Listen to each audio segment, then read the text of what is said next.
Hey, this is Charles Calhoun, aka the Shade Tree Pro, and I'm going to do something a little bit different today. Getting ready to go in a new direction of what I'm going to talk about. Now, many of y'all don't know that one of my favorite swings on tour, one of my favorite swings on tour is Harold Varner Jr., or excuse me, Harold Varner III. I mean, he's got such a simple swing. And what I like so much about his golf swing is, number one, his setup. In my book, Golf Setup for Success, that you can buy ebook on Amazon, really nice book. One thing I like about Harold has such a simple swing. And I made a comment about his golf swing where I said that in his golf swing, what's so great about it and why it's so repetitive is that he makes a swing. He swings the club and allows the body to react to that swinging. He's not, as I call it, he's not a spinner. And it allows him to consistently strike that ball. And he does strike the ball well, and he hit it with a lot of distance, and he's got a lot of power. And I've always liked that swing because it reminds me a lot of, my own when I was around that young age. But what I like most about it, because like I said, as I talked about my setup, as I said in the golf setup, I basically, create dorsiflexion in my toes. I bend from the first rib down. I push down on the first rib and I bend at the acetabularns over the femoral heads.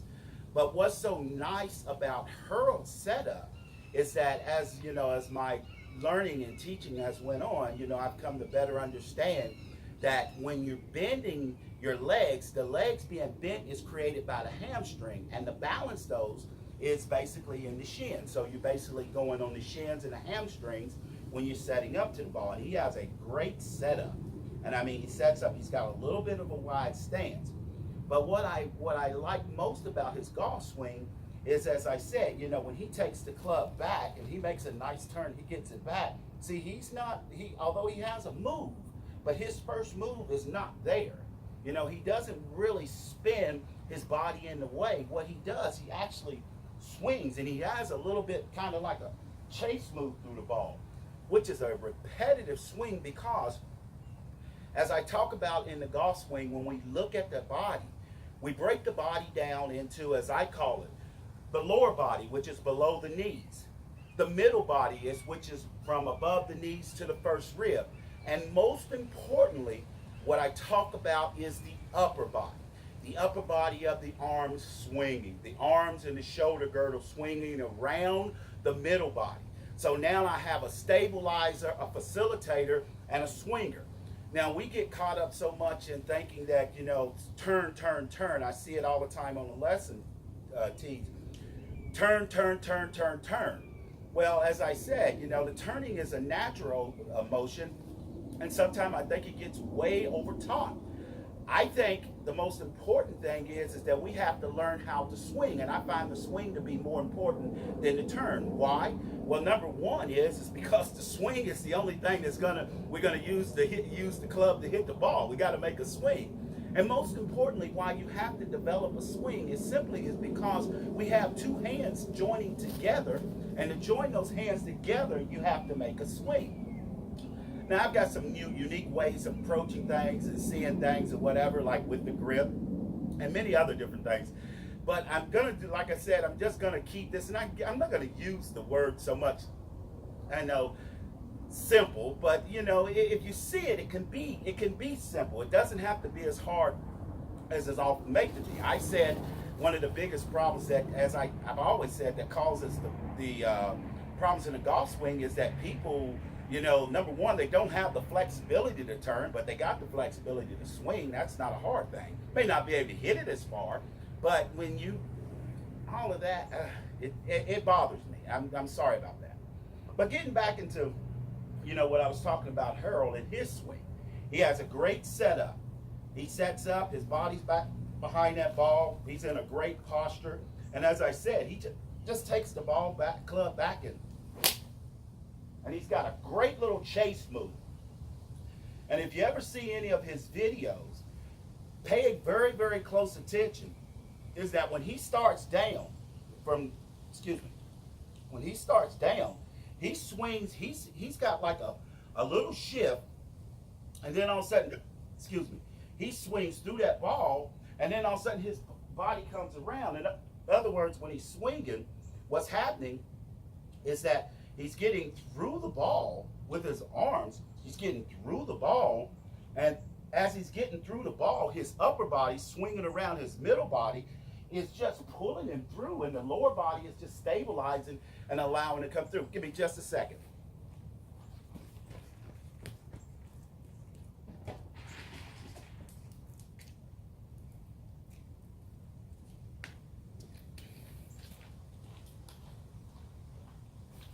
Sorry about that. I had to get some water. Whew, got these hiccups. Lord have mercy. But anyway, just got this hurricane getting ready to come in. But back to what we was talking about. Now, as I said, he's got such a move, such a nice little move, where, like I said, he sets up. And it's just like his upper body. His lower body is stabilized, like right through here. So all of this middle body, in a sense, can move however the swing wants it to, because we don't want the turning of the body to throw the swing off plane. It's kind of like if you had a weed eater in your hand and you're going to cutting grass. Wherever I move this body, or the body of the weed eater, which is the main part, engine and all this, that's where the cutting blades are going to go. But if I stabilize it and keep it in a nice thing where I move it maybe down the line or whatever, then the blade's going to cut consistently. And I use that in the same analogy here. So once again, he sets up. He's got a nice setup. Like I say, he's bent there. Shins, hamstrings, because that's what keeps you bent. And then he just takes it back and he just chases through.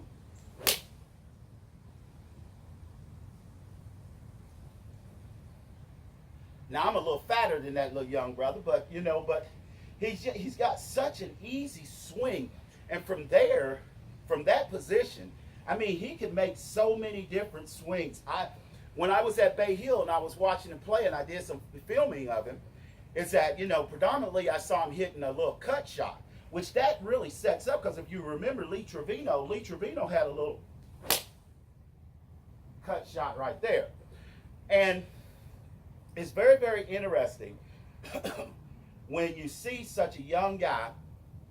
I mean, because you got to look at him. He's successful. He's on tour. I mean, his game took him on tour. That Golfswing took him on tour. And a lot of videos I've been watching of him lately, I've watched him when he was younger. I think he won the North Carolina Amateur Championship.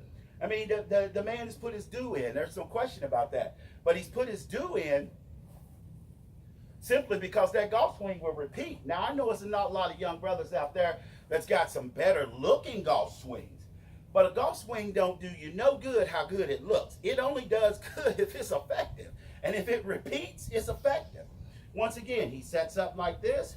He got a nice little setup there. His head's back there. And when he comes, when he comes through and he strikes that ball, he comes through that thing, and I mean, he's got a lot of power. But he strikes it. And you notice he don't sit there and just drag it through in a sense or whatever. He stays in this position because if you can get the club, keep this body out of there. Keep this out. If anything, you want to feel the body going back this way. So that allows room, as I always say. I think one of the better things to do in golf is not so much as clear the left side out of the way. It's going to get out of the way. I think you got to stop the right side from coming out. And the only way you can stop the right side from coming out is make it go back that way. So when I'm sitting here, just like I'm talking about hurl, I sit there and I just feel like it goes back. So it gives me room to be able to swing through.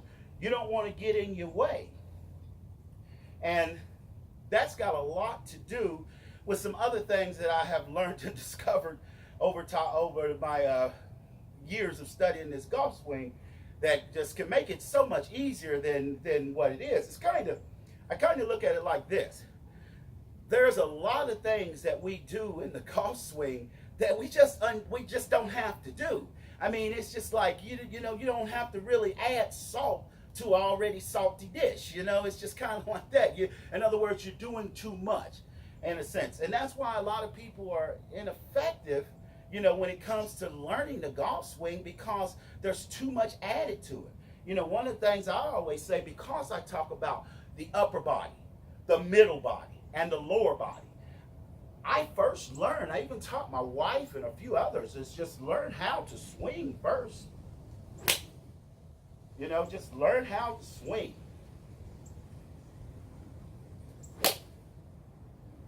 And I mean, it makes it so much easier when you first learn how to swing. Then once you learn how to swing, then you learn how to stabilize, which is the legs, as I told you, which is right here below the knees and the shins. You learn to stabilize. And then once you learn how to stabilize, then you facilitate, the action of where you to create your power, where creating torque or however you want to do it. And torque is not that, man. It's we're getting too far ahead of ourselves. Maybe in golf sometime we're too smart. Hell, I used to be an example of that. I mean, I knew a whole lot, and I do know a whole lot about the golf swing, but for the last 3-4 years, I haven't been trying to figure out what makes the golf swing work. I've been trying to figure out what makes the golf swing not work, because more people lose their golf swing. It wasn't hard for me to understand what makes the golf swing work. What was hard for me to understand why it doesn't work. What was the problems? And God, you can run into all kinds of things. Yeah, I'm down here in this old Orlando. I don't care if the hurricane coming in or not, man. It gets hot. So, but anyway, back to that.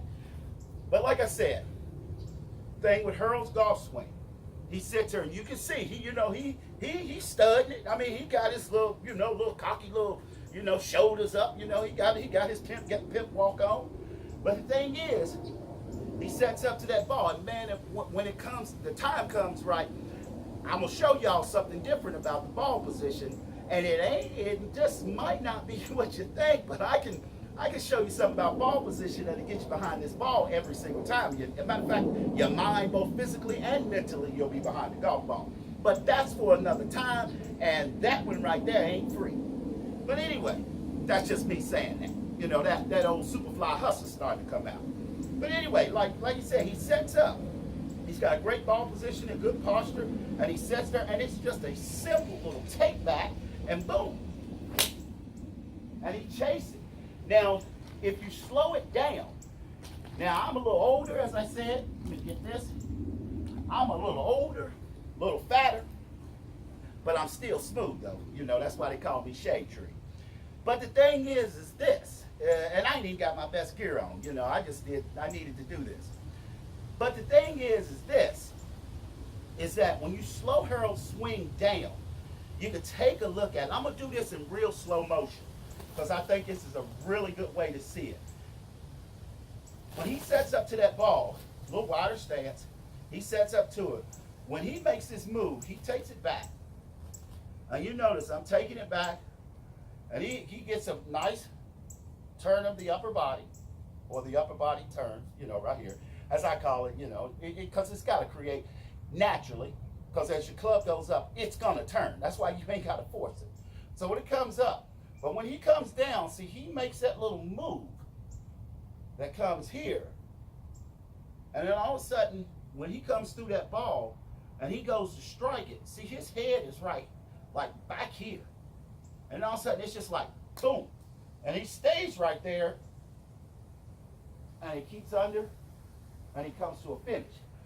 Now, that makes, you look in the videos, that may seem like a very, very difficult move.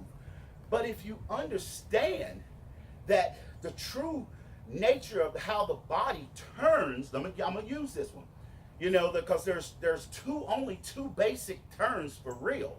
That either because of the axis and atlas in the neck, we think all this is the turn, that's stuff that happens. But the turn actually happens here in the cervical spine.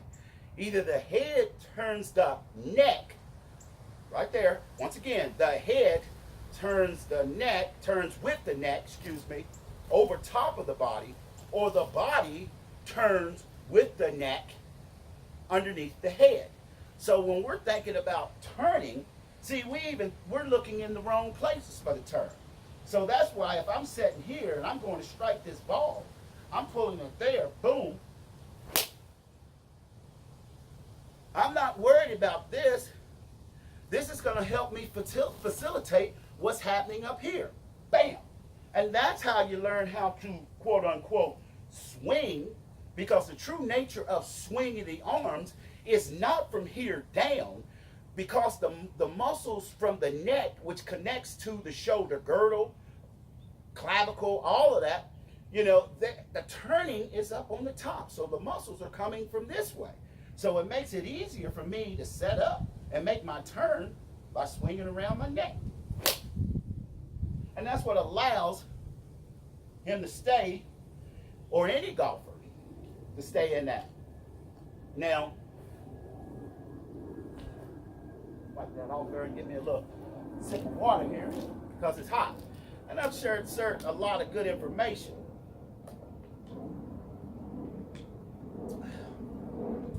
But no different than, like I said, I taught my wife. For you beginners out there, if you want to learn a little more about how Harold's golf swing will work for you, here's a nice little thing that I like to do.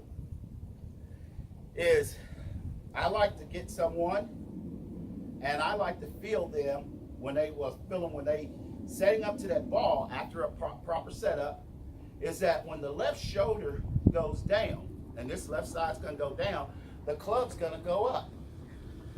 And then all of a sudden, here's the catch to it, is that when that goes up, to get that move that I was talking about, you see where this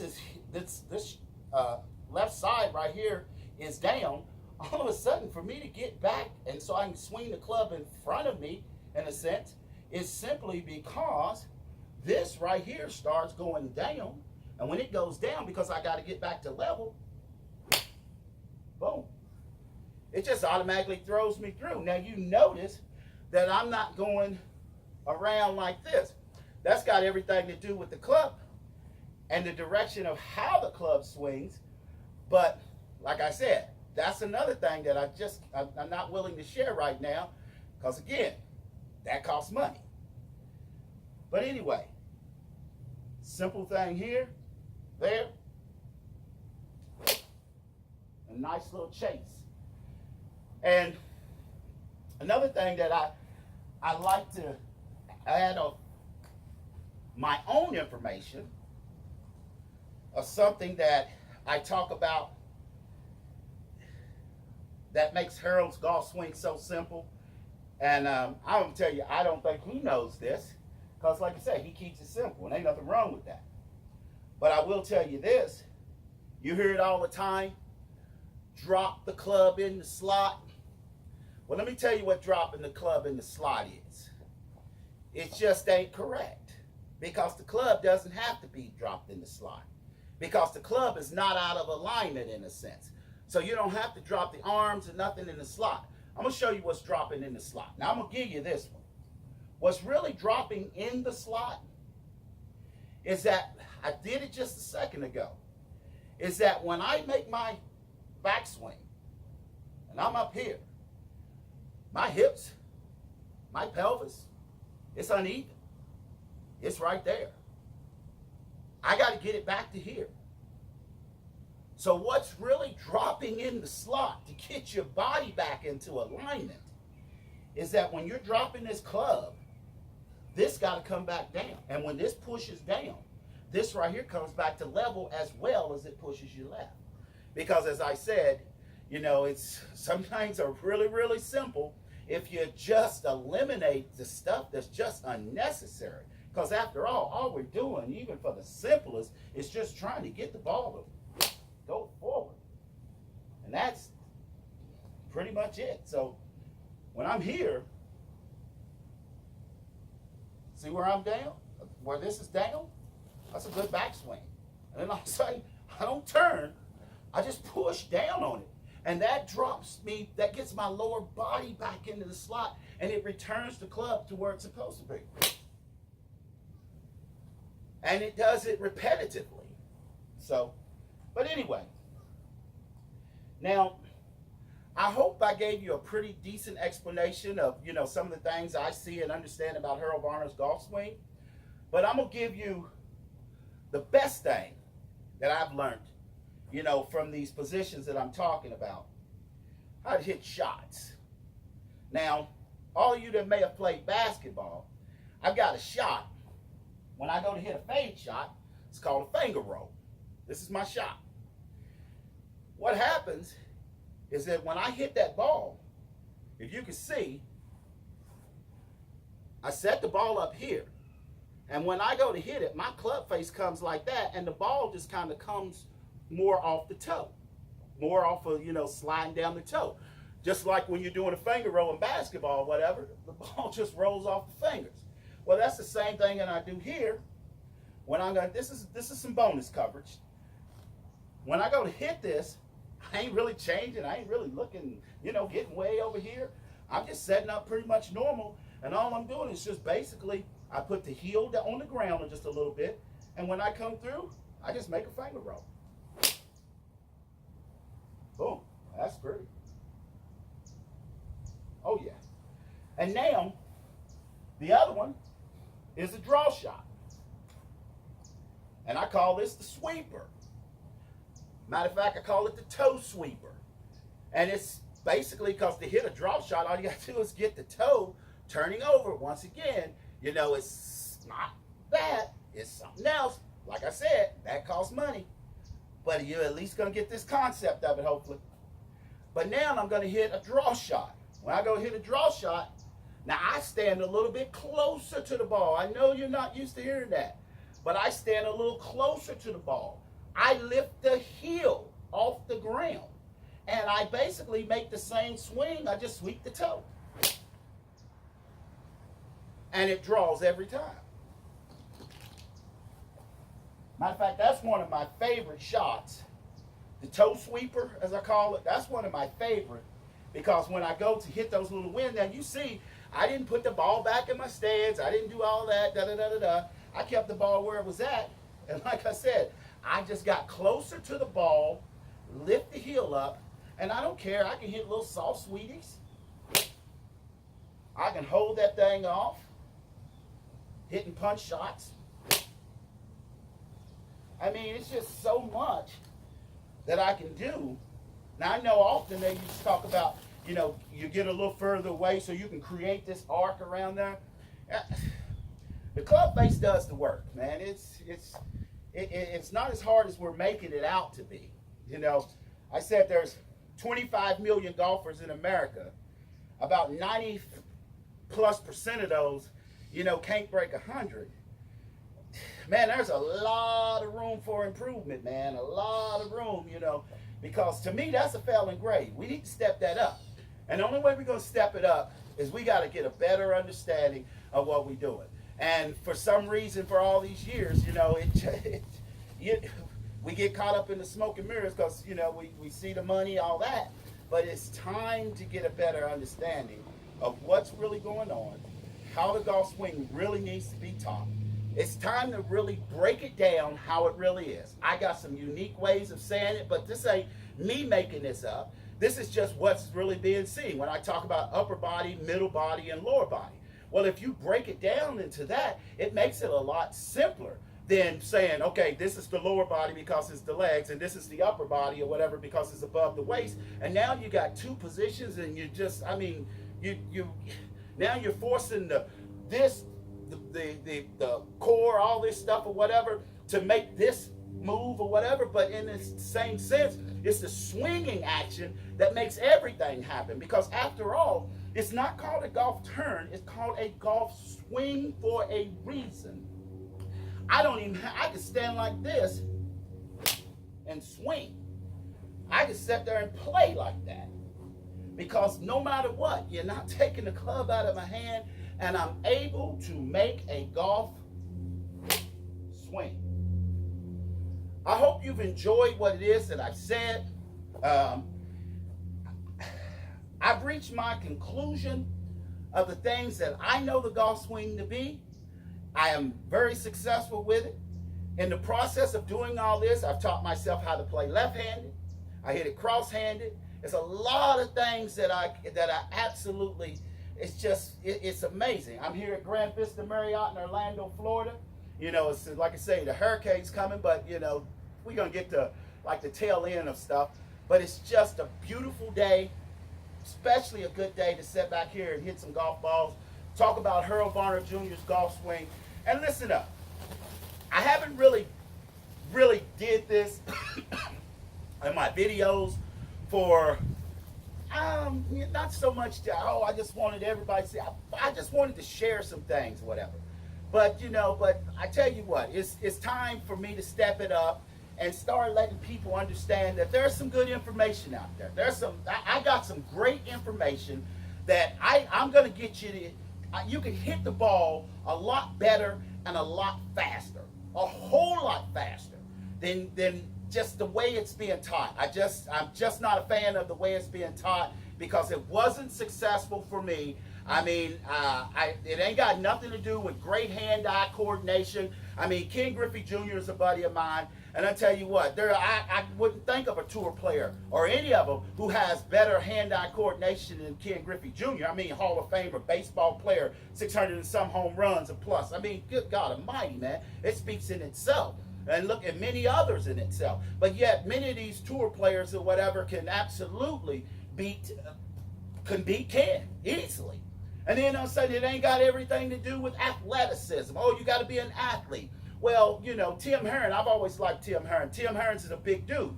Well, I could take Michael Jordan, all these great athletes that play golf or whatever, but I could put them in a foursome and play best ball, and Tim will whoop them probably every single time. I mean, because golf has nothing to do with athleticism. It is a sequence of motion and the proper place and time. And you've got to get the sequence down to create the proper motions. That's just absolutely important. And it has nothing to do with athleticism. Now, the benefit of athleticism is that once you get the proper sequence in the proper place and time, once you get that, now you can use that athleticism for my keyword is better stability. Because the better stability you can create, the harder you can swing the upper body over top of the middle body as the lower body stabilizes. Once again, this is Charles Calhoun, aka the Shade Tree Pro. If you like the information that I'm providing for you, go ahead and subscribe to my channel. I mean, I need to get subscribers. It's time for me to start doing it like everybody else. I'm seeing everybody getting a lot of praise for things that I can debunk real easy, and people are starting to think this stuff is the gospel. And it's just too easy for me to debunk and show you why there is a better way. Because, see, we've accepted that there's really just, you know, one way. Mo Norman proved in a sense that, you know, there is a different way. There is a better way. And I'm here to tell you, I know what that better way is. But once again, Charles Calhoun, aka the Shade Tree Pro. Don't forget to subscribe to my channel. I'm looking forward to your comments, and always good golfing.